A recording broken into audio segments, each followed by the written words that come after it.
Photojournalism and photography are often mixed up. While photojournalism is photography, not all photography is photojournalism. Photojournalism are photos that tell stories better than words can on a page. We are going to explore what photojournalism is and how it has changed since the birth of the camera to modern-day documentation. We'll also be covering important points in the history of photojournalism, like the golden age of photojournalism and the age of new technology for photographers. These are all milestones that make photojournalism what it is today. We're headed back to the 1800s to take a look at the revolution that was the camera.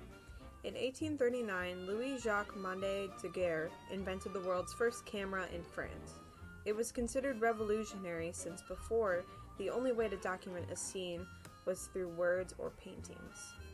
Word quickly spreads to the United States about this revolutionary invention, and soon the camera is in America.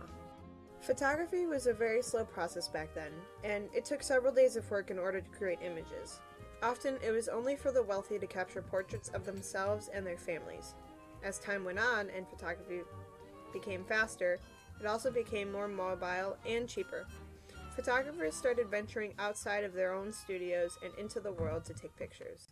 Capturing photos and stories of the war started to become a popular trend amongst photographers.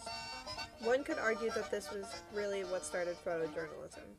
Photojournalism and the documentation of life really took off during the 1920s and 1930s during the Great Depression. This was called the Golden Age. Life magazine was also born in this time period in 1939. This magazine favored photography because it was ideal for photographs. Through this magazine, there were many photographers who were able to communicate what the American life looked like to them through a photograph. Many famous photographers developed during this time, including Walker Evans, Dorothea Lange, and George Parks. Dorothea Lange was one of the most outstanding female photographers of the time period.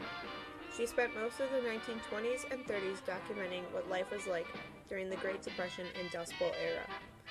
She also photographed many people in the Japanese internment camps during World War II. She did not win any major awards, but her photos still remain very recognizable.